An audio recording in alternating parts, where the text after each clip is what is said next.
It's all 3 years. Okay, no worries. My name is Elizabeth. I'm Nick's grandmother. Hello. I am so glad you brought me here because we've been here for the last 4 or 5 months, and I'm just blown away how you pour your lives out in your poems. I'm so appreciative. I'm not a poet. I'm a poet. I'm working on a book of my life during World War II to citizenship in America. And the story I want to tell you is a Christmas story, and it's a true story. And it might give you some hope that we all need in this messy world we live in. But I have to set the scene a little bit. I was born in Germany, as you might be able to tell by my accent, although I keep thinking I'm the one with the perfect English in the world.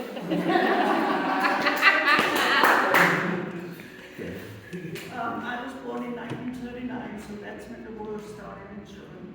So, in this Christmas story is Christmas 1944. I had 2 much older stepbrothers that were already in the war. And my parents lived on a farm in a pretty rural area. And they had an open-door policy. If refugees came, they didn't matter where they came from Poland, from Ukraine, from Romania. If they needed a room, they stayed with us.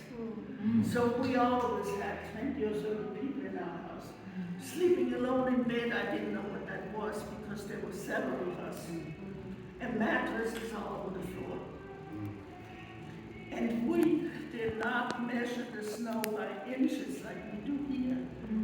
If we had a 4-foot snowfall, that was a mild winter. Most of the time it was about 6 feet, so I learned to ski before I learned to walk, because that's the only way you could get around. This Christmas, both my brothers were gone. One was missing in action. We had no idea what it was. My dad had just come home from the war with a leg injury, maybe 2 weeks before. I had a younger sister, so my dad and my sister went to bed, and all the refugees already were sleeping. Mom and I stayed up, and we were baking Christmas cookies. So about 10 o'clock, there was a knock on the door.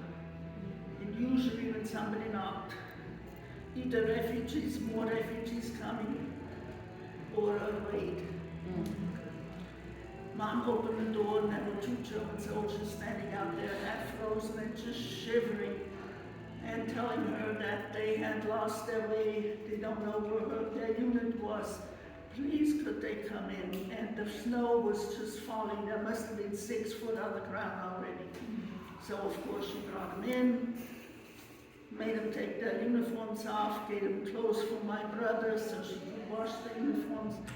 And since the house was full of people already, she fed them, and they made them a bed in the barn, which was adjacent to the kitchen. We just about finished our baking, and I was so excited. I was 5 years old. I could stay up and help decorate the cookies. And another knock. We opened the door, and 2 Russian soldiers are standing there. And I looked at my mom, and I saw just a moment's hesitation. But then she said, "Come on in." My parents didn't speak Russian, but they spoke perfect Czech. And since it was a related language, she could understand that they too were lost. They didn't know where to go. They were half frozen. They were hungry. Could they please come in? Come on in. She had put all the German soldiers' guns in the closet, took their guns, put them in the closet, gave them new clothes for my brothers, and fed them, and put them on the other side of a very big barn. So nobody knew from each other. Those guys didn't know from each other. In the morning, Mom got up early. It was the day before Christmas Eve when they all came. So it was Christmas Eve. Got up early to make breakfast. And my dad finally came, and some of the refugees, and of course the coffee and the bacon and all that's yelled out in the barn. And suddenly, Parliament broke loose. I mean, the yelling and screaming and the language wasn't fit for a kid. I can tell you. So they all tried to get in the door at the same time. And screaming, and the rest of them didn't know what was going on except my mom and I. And they all looked at each other, what's happening? And my father finally said silence, so everybody just shut up. And my mother put her hands on her hips. She was a very resolute lady. And she said, now look here, you want to spend Christmas with us and have some good food, then you better shake hands and get along. The other choice is get out. Of course, they all stayed. They got a little tense for breakfast. But sooner or later, they all loosened up and everybody started singing Christmas carols. And I came from a very musical family, so we had guitars and accordions and violins. And Dad brought them out and most of them played those songs. It was the best Christmas I will never forget. And I know everybody was fair will never forget it. And why I wanted to tell you that story, a little bit of kindness and a little bit of understanding, even if we're not sure of the language, goes an awful long way. And we can do that as individuals in our community every day. And I hope it gives you a feeling of there is hope in this world. And we're the instruments of it.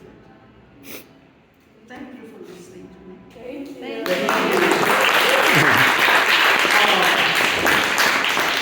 Wow. Oh my God.